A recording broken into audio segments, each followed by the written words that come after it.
Okay, I need a serious reality check here. Can one bad joke, one single, stupid, ill-timed joke at a party, actually be enough to detonate a 3-year relationship?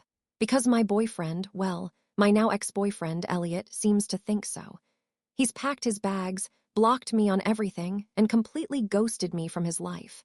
I'm left sitting in the wreckage of our apartment, trying to figure out if I'm the monster he's making me out to be, or if he's just the most hypersensitive man to ever walk the earth. For 3 years, we were Harper and Elliot. It worked because we were opposites. I'm the social one. I get my energy from being in a crowded room, from laughter and conversation. Elliot, he's the opposite. He's genuinely the kindest soul, the type of guy who will bring me soup when I'm sick and listen for hours about my stupid office drama. But he is also a walking, talking ball of anxiety. Ordering a pizza requires a 10-minute rehearsal. A party invitation can send him into a week-long spiral. Lately, I've finally managed to get in with this group of friends I've wanted to be a part of for ages. The unofficial leader is this woman, Vanessa. She's everything I want to be. Effortlessly cool, sharp, and with a sense of humor that could cut diamonds. To be in her circle, you have to be on your game. Their banter is fast, sarcastic, and a little bit brutal. It makes you feel alive, like you're part of an exclusive club. Elliot naturally didn't fit in. He saw them as mean, I saw them as witty. The pressure of trying to be the fun, sparkling version of myself for them, while also managing his silent, nervous presence in a corner, was a lot. And I guess that's where it all started to go wrong. I know Elliot is overly principled.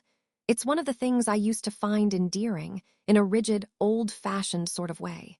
He has these unwavering lines in the sand about respect and loyalty that most people just don't think about anymore. I should have seen this coming. I really should have. There was this incident last year that's been replaying in my head on a loop for the past 72 hours. We were at a big family Thanksgiving dinner, the air thick with the smell of turkey and forced cheerfulness. His cousin, a real loudmouth type who thinks being an asshole is a personality trait, started holding court. He brought up Elliot's dad's first business, a little software company that went bust in the 90s. He didn't just mention it. He turned it into a whole routine, complete with a mocking voice, calling his uncle, the next Bill Gates, if Bill Gates had been allergic to money. The whole table got quiet. The color drained from Elliot's face, his posture went rigid. He didn't shout. He just stood up, walked over to his cousin, and quietly said, "You and I are done." And that was it. He hasn't spoken to the guy since, blocked his number, the whole 9 yards. On the drive home, I tried to reason with him, telling him he was being too sensitive, that it was just a joke. He looked at me with this incredibly serious expression and said, "You don't take someone's biggest failure, the thing that almost broke them, and turn it into a punchline for a cheap laugh. Not family, not ever." I just brushed it off as him being dramatic. The sickest part is, I saw that line in the sand, and I still chose to dance over it. I turned his panic into my stand-up routine for Vanessa's group. It was my currency, my way of proving I wasn't boring, that I was one of them. My anecdotes about Elliot's social awkwardness were my ticket in. I'd tell them stories about how he once hid in a bookstore bathroom for 20 minutes to avoid talking to an old high school classmate, or how he meticulously plans a trip to the grocery store like it's a military operation. They'd laugh, and Vanessa would give me this little smirk of approval, and I'd feel this warm rush of acceptance. I told myself it was harmless. Elliot was never there to hear it, so who was it hurting? But he knew I was out with them. When I'd come home, buzzing from the night, and he'd ask how it was, I'd be vague. He'd just get quiet.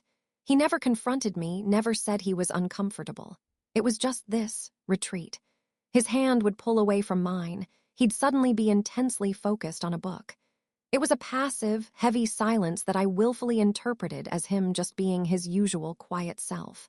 I thought he didn't care. I thought it was our little secret, my little performance for my friends. I didn't realize I was publicly mocking the very vulnerability he only ever trusted me to see. It was his invisible red line, the one I'd been tap dancing all over for months.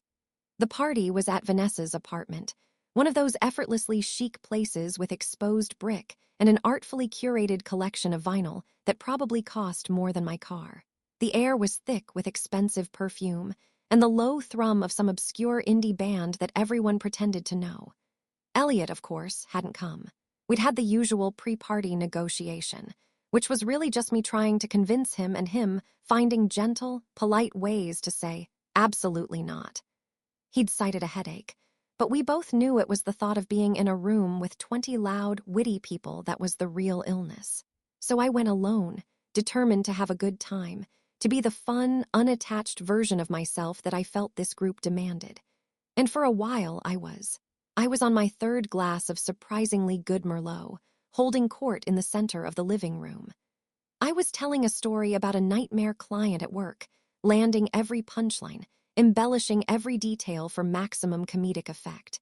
They were laughing with me, their faces turned towards me, and I felt a heady rush of belonging. This was it. I wasn't just on the fringes anymore, I was part of the inner circle. Then Julian, Vanessa's perpetually smirking second in command, topped up my glass and asked, "Hey, where's Elliot tonight? Still allergic to fun?" The whole group chuckled, a ripple of easy, cruel laughter. A switch flipped in my brain. The wine, the laughter, the desperate need to keep this perfect moment going, it all coalesced into a terrible idea. This was my moment to prove I was truly one of them, that I wasn't held back by my quiet, anxious boyfriend. I had to perform, so I launched into it. I put my glass down, hunched my shoulders, and started wringing my hands in a grotesque caricature of Elliot's nervous tic. "Oh, you know Elliot," I said, pitching my voice higher into a shaky, stammering parody. He got the invitation and was like, "VV Vanessa's place. B, but what's the pee parking situation? What if the dip has cilantro? Will I have to talk to people I don't know?" I mimicked him taking short, panicked breaths, my eyes wide with fake terror. The group was roaring now, their laughter feeding the monster inside me. High on the attention, I went for the kill. I dropped the act, stood up straight, and waved my hand dismissively with a smug, theatrical smile. I let the laughter die down just enough for my final line to land with precision. "Honestly," I said, my voice dripping with condescension, "don't worry about him. Elliot would never leave me. The sheer panic of having to pack his own boxes would probably trigger a nervous breakdown." Silence. It wasn't a gradual quieting, it was a sonic cliff. It was the sound of a record scratching, of a plug being pulled. The laughter died in people's throats. Smiles froze, then melted into awkward, uncomfortable masks. People suddenly found their shoes fascinating. Julian cleared his throat and took a sudden interest in the label on his beer bottle. Even Vanessa, the queen of brutal humor, just stared at me, her expression unreadable but definitely not amused.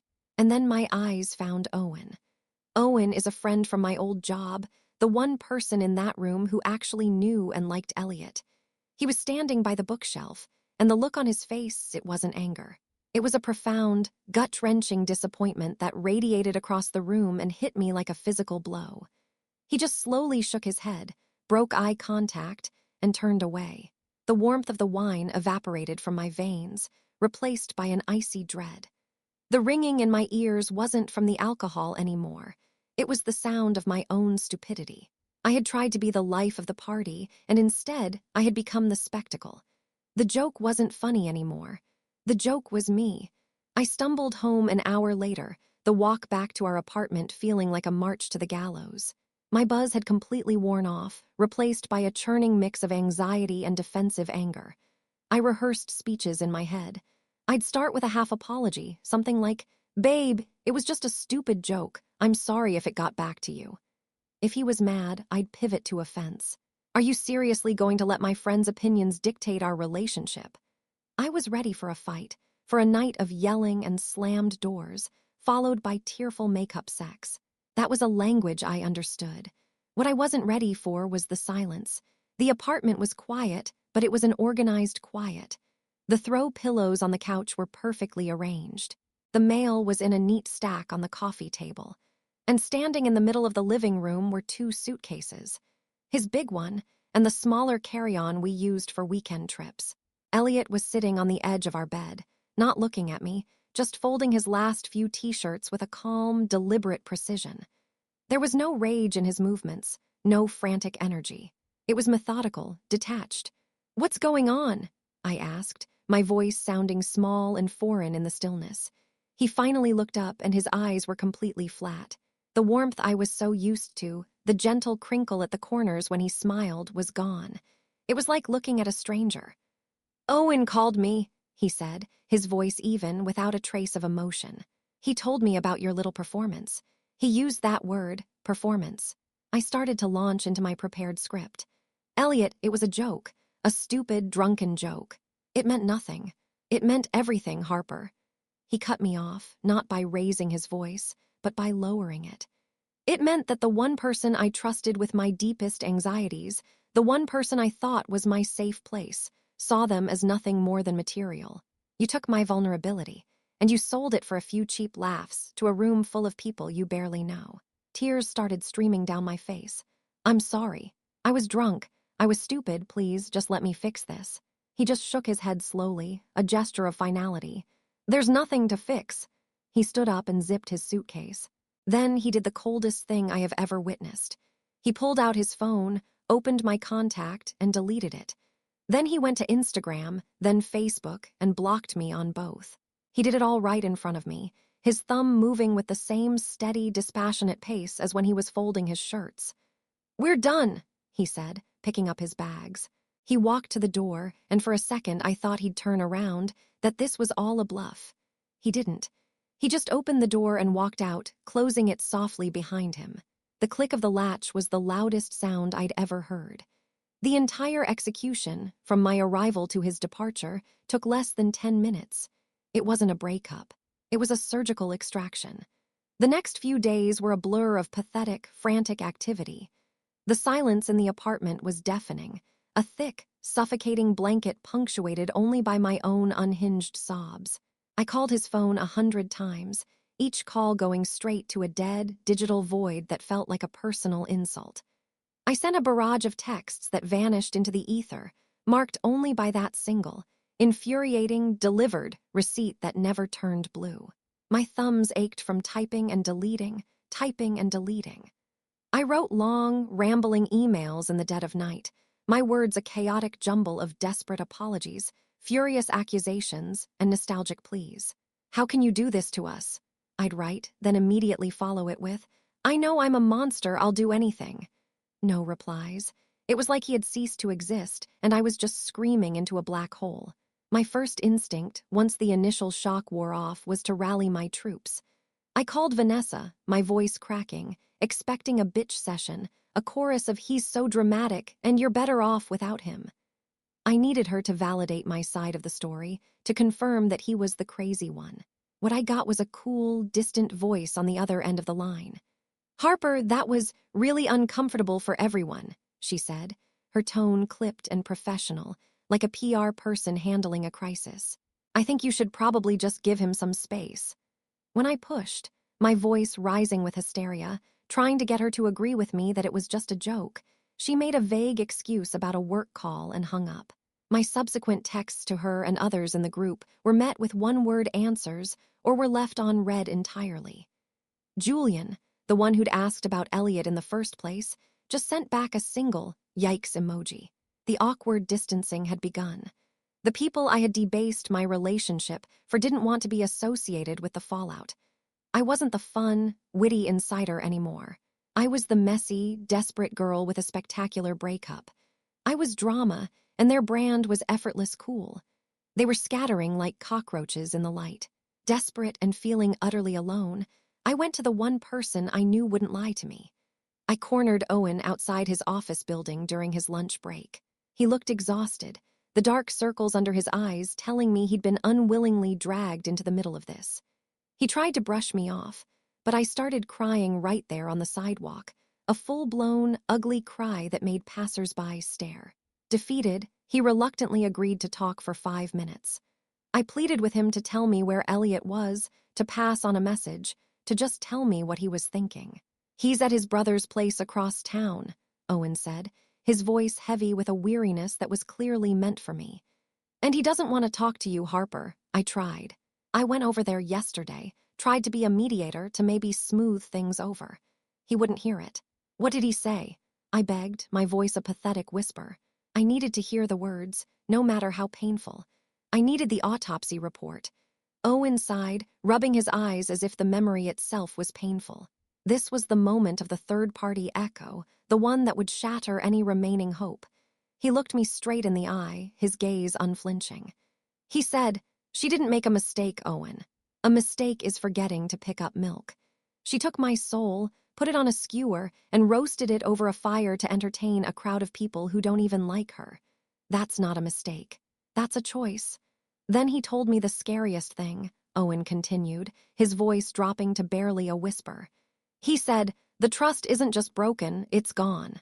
And the scariest part is, I don't even feel sad. I just feel free." That one word, free, broke me. It wasn't a stab wound, it was a detonation. All my self-deception, all my carefully constructed narratives about his oversensitivity and my minor slip-up, they all crumbled to dust. He wasn't heartbroken. He wasn't sitting somewhere crying over me, pining for my return. He was relieved. My betrayal hadn't just pushed him away, it had liberated him. And that was a reality far more devastating than any angry voicemail or tearful confrontation could ever be. It's been 3 weeks. The apartment is still filled with his ghosts. The empty space on the toothbrush holder, the indentation on his side of the bed that I refuse to sleep on, the stupid, half-finished board game we left on the coffee table. My life has ground to a halt. The invitations from Vanessa's circle stopped coming, of course. My social calendar is as empty as Elliot's side of the closet.